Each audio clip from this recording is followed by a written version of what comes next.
It's funny how this happens sometimes. Something grabbed my attention, my focus yesterday, a conversation I listened to between Dr. Jordan Peterson and Russell Brand, the comedian, movie star, actor. They were talking about basically how the way forward for society. How do we maintain the valuable hierarchies that helped construct the society that we live in? How do we maintain the good parts of free market capitalism, for example, while at the same time ensuring that the dispossessed are cared for, that they don't become so dispossessed, and so many don't become dispossessed that they want to collapse the entire structure. They want to tear the whole building down because there's a termite infestation, let's say. And I was thinking about that last night and this morning while I was out riding my bike with my dog and wrestling back and forth with it. And like most things, it seems like the answer is somewhere in the middle. As we shift as a society away from religion and the objective moral standard it offers, there's nothing filling the vacuum. There's nothing to offer coming from the agnostic, the atheist, the rationalist community to replace the objective morality that religion offered. And Russell uses an example where he's leaving the hospital where he was visiting with his mother, and this hospital is really hurting for funding. And as he was walking down the street, he's in sort of a rough area, and as artists are known to do, his mind begins to wander, and he ends up with this sort of a 40,000 foot view of the situation that he's in. He's just left a hospital that treats sick and dying people. And he's walking by these digital LED advertisement screens that are just consuming energy while putting in your face, buy this product, buy McDonald's, buy Kit Kats, buy whatever it happens to be, consume. So the allocation of resources that takes place in a free market obviously produces benefits, but at the same time, these things target those 7 deadly sins centers in our minds. They target greed. They target the instant gratification button that's in our minds.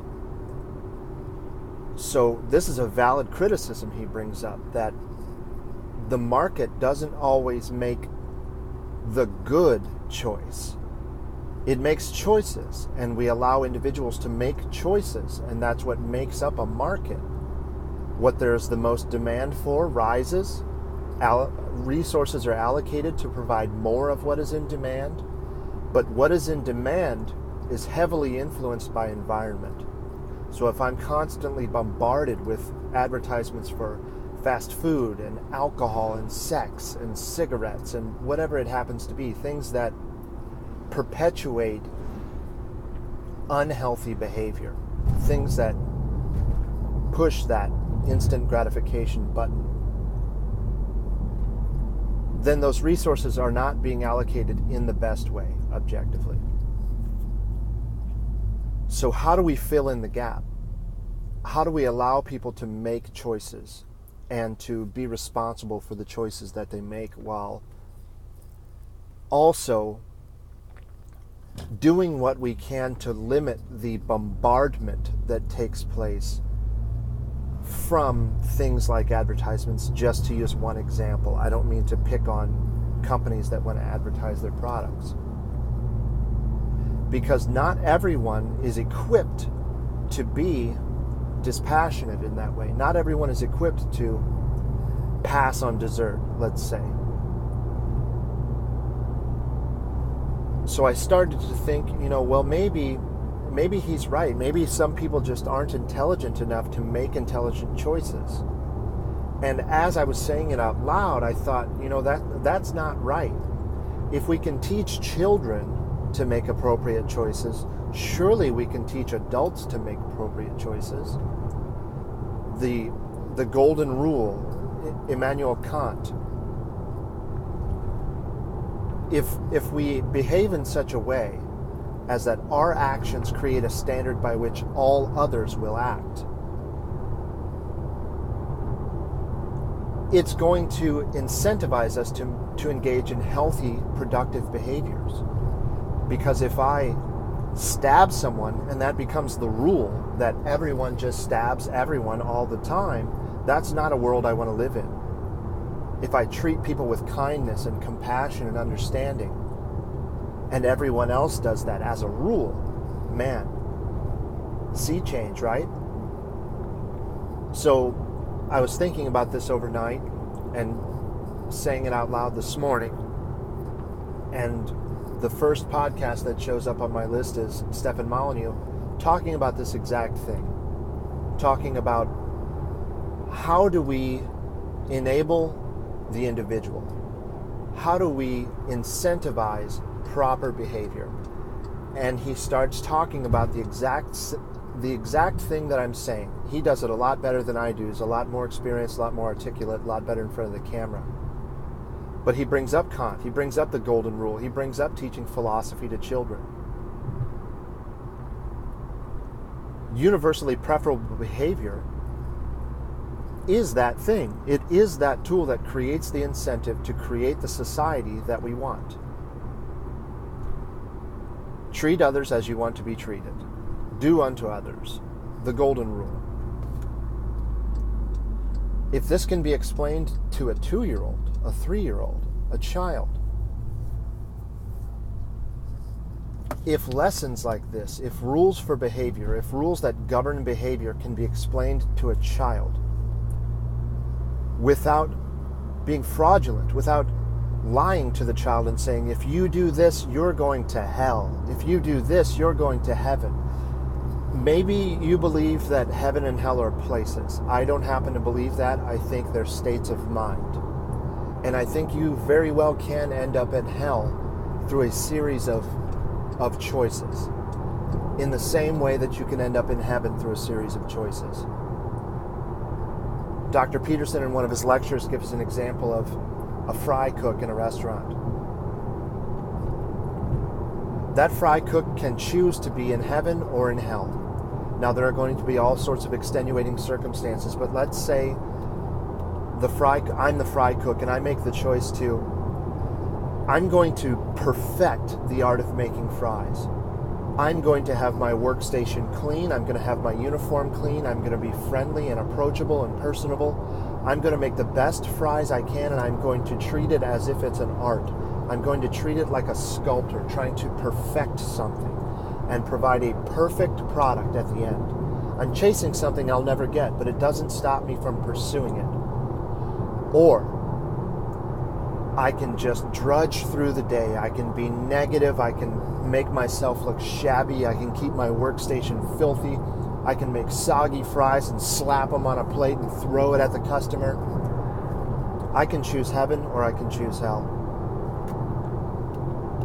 But we don't have to deceive people with an objective standard of morality that relies on some supernatural being, that relies on this cosmic, karmic force.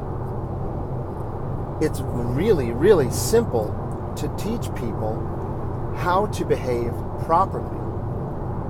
But you have to understand the principles that underlie what you're teaching. So universally preferable behavior, for example, relies on the non-aggression principle. It relies on the very rule that Immanuel Kant was proposing. Treat others as you want to be treated. Would you want to have force initiated against you? No. Would I want force to be initiated against me? No. So should I initiate force against others? No. The rule stands. The principle stands. So if we set up our society in such a way where no one is exempt from that rule, We're not going to let the government initiate force. We're not going to let the police initiate force. We're not going to let our intelligence agencies initiate force. Foreign governments, banks, individuals, companies, groups of people. We're not going to let anyone initiate force because the initiation of force is wrong. And we accept that it's wrong. I believe that is consistent with both Dr. Peterson's position and Russell's position, because they both have valid concerns. If we focus on the collective, we negate the individual. If we focus on the individual, we negate the collective. The Aristotelian mean, that the best possible place to be in that position is just the right amount of both. We have to care for the collective and we have to care for the individual. The default in Western culture was to the individual, but it neglects the dispossessed. It neglects the bottom 20% of society. I don't think that even someone with an IQ of 70 is ill-equipped to understand the golden rule. That's why we teach the golden rule to children, because it's effective, it's simple, and it offers an objective standard for behavior. What goes along with that we don't want to talk about? If I'm going to teach this child not to hit, for example, I can't hit. If I want to teach a child not to lie, I can't lie. You can't steal, I can't steal. So you have to become virtuous yourself in order to see that change in others. And this is something I talked about yesterday, with the first environment being internal. My room has to be clean before I start to tell others where they've messed up. People in glass houses shouldn't throw stones. This has been codified a million different ways. I feel like that's a good enough answer. That's an answer to the question being proposed by both Dr. Peterson and Russell Brand. And Stefan Molyneux articulates it way better than I'm going to on his podcast. I'd encourage you to check that episode out. And if you're curious about it, listen to the conversation between Russell Brand and Dr. Peterson on his podcast first, and then Stefan Molyneux. It's almost as if he's giving a response to that podcast, but I don't think that's what happened. It's just serendipity, I suppose. It's funny how that happens. Check both of them out. Have a good day.